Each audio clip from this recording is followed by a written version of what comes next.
클릭해주셔서 감사합니다. 오늘도 행복하고 건강한 하루 되시길 진심으로 기원해요. 구독, 좋아요, 알림 설정 꼭 눌러주시고요. 전설천하 이야기 시작하겠습니다.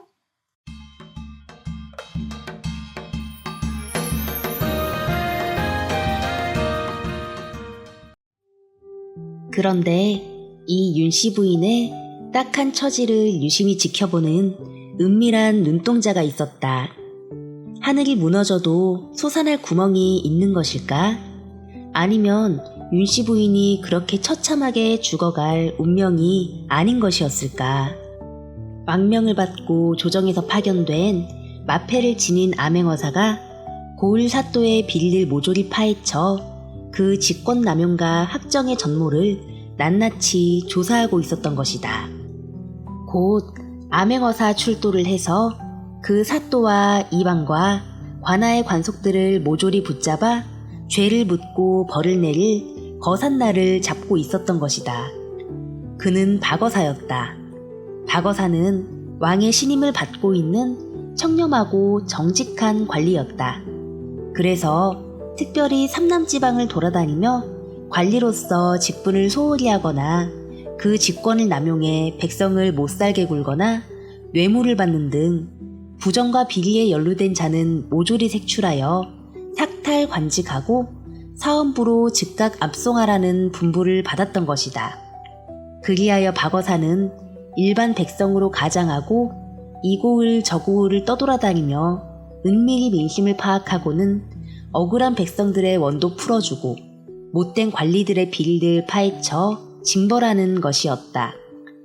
거삿날을 잡은 박어사는 이 고을의 병권을 아무도 몰래 서둘러 장악하고는 포악한 사또를 막 징벌하려고 하던 참이었는데 우연히 윤씨 부인의 시아버지 독살 사건을 접하게 되었고 참으로 기이한 사건도 다 있다 싶어 그 전모가 궁금해 어떻게 되어가나 하고 눈여겨 지켜보고 있었던 것이다. 박어사는 윤씨 부인의 사건을 접하고는 직감적으로 무언가 의문점이 많다는 것을 느끼고는 윤씨 부인의 마을로 발길을 옮겼다. 현장에 가서 이 사건의 전모를 우선 직접 파악해보고 싶었기 때문이었다. 피의자로 옥에 갇힌 윤씨 부인 마을에 가보니 그녀의 죽은 시아버지는 마을 사람들이 간단하게나마 막 초상을 치를 준비를 하고 있었고 어린 아들은 마을에 사는 먼 친척이 보살피고 있었다. 박어사는 사람들의 이야기에 귀를 기울였다. 몇몇의 마을 사람들은 늙은 시아버지를 모시고 살아온 며느리 윤씨 부인이 새로 시집을 가려고 닭죽에 독을 넣어 독살했다며 욕설을 퍼붓고 언성을 높였다. 그러나 윤씨 부인이 평소 이웃 사람들과 시아버지에게 매우 정성껏 잘 대해주었다며 설마 시아버지를 독살이야 했을 거라는 의문을 제기하는 사람이 많았다. 박어사가 생각하기에는 윤씨 부인이 새로 시집을 가려는 어떤 계획도 사실로 드러난 것은 없었고 오직 시아버지의 갑작스런 죽음의 결과에 대한 마을 사람들 나름의 추측일 따름이었다. 박어사는 지나가는 과객이라고 말하며 윤씨 부인 집에 들어가 차일 처진 초상집에서 점심을 얻어먹고 입관 전에 시아버지 얼굴을 관찰해 볼 기회를 가졌다. 역시 얼굴이 칠흑처럼 새까맸다. 그것은 독을 마시고 죽은 사람들에게 나타나는 일반적인 증세였다. 박어사는 하고 길게 신음을 토하며 마을 뒤 바위산이 있는 시아버지가 쟁기질을 했다는 밭으로 가보았다. 밭은 황토흙이 기다랗게 쟁기질에 갈려 있었는데 산과 바로 인접해 있었다.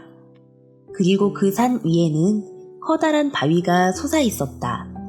산과 바위와 밭을 유심히 관찰하던 박어사는 알 듯 모를 듯 의미심장한 표정을 지으며 그곳을 빠져나왔다. 박어사는 암행어사 출도에 거사를 앞두고 있는 터에 이상한 살인사건까지 일어났으니 마음이 심란했다. 박어사는 그 마을의 허름한 민가의 사랑방을 얻어 하룻밤 신세를 지기로 하고 길가집에 쌀이문을 두들겼다. 니신가요? 그 집안에 늙은 할머니가 나와 문을 열어주었다. 길 가는 나그네인데 하룻밤 신세를 좀 지고 갈까 합니다. 아, 그래요. 누추한 집이지만 어서 들어오세요. 할머니가 박어사를 반갑게 맞아주었다. 박어사는 그 집의 허름한 방에 들어 잠을 청했다. 그때 옆방에서 잠을 이루려는 주인 할머니와 할아버지가 도란도란 말하는 소리가 귀에 들려왔다. 할멈, 세상에 그 착한 윤씨 며느리가 시아버지를 죽였다니 믿어지지가 않는구려. 할아버지의 말이었다. 영감, 그러게 말이에요. 고을 사또가 없는 죄를 만들어 생사람을 줄이틀어 잡아 죽이기를 여럿인데 영락없이 그 며느리도 이제 죽었구만요. 에이구 불쌍해라. 돈과 권력에 눈이 멀어 저만 잘 살자고 백성 다루기를 마치 자기 집 개돼지 다루듯 하니 이놈 세상의 원 사또놈과 이방놈이 서로 짜고. 에이구 영감, 낱말은 새가 듣고 반말은 쥐가 듣는다는데 그런 말 절대로 하지 말아요.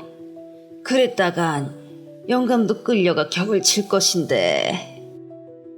할머니가 할아버지의 말을 얼른 자르고 들었다. 그리고 잠시 후 할아버지가 조그맣게 속삭이듯 말을 했다. 그런데 도대체 왜 그 시아버지가 닭죽을 먹고 즉사했을까? 그 노인이 평소 사람이 좋아 이웃과 원한을 가지고 산 사람도 아니고 그날 쟁기짓을 할 때는 들에 사람이 아무도 없었다는데? 글쎄 말이요. 귀신이 곡할 노릇이 아닌가요? 그래서 사람들이 그 며느리가 새 시집을 가려고 독살한 것이라고 의심을 한 것이 아니요, 영감. 참, 포악하고 어리석은 사또를 만나니 세상이 어지러워 별일이 다 생기는구만. 에이구, 영감.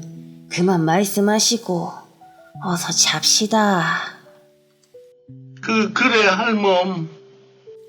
그 말을 들은 박어사는 이제 한시도 더 지체할 수 없다고 생각하며 잠자리에 들었다. 다음 날 할머니 집에서 아침을 얻어먹은 박어사는 바로 사또가 있는 관아로 서둘러 향했다. 그날 낮 관아가 있는 허름한 주막집에 박어사가 당도하여 여장을 푸니 연이어 박어사를 보필하는 무사와 종자들이 여럿 들어와 박어사의 명령을 받고 갔다. 박어사가 다음날 아침 암행어사 출도를 하는데 필요한 병졸들과 백성들을 모아오라고 지시했던 것이다.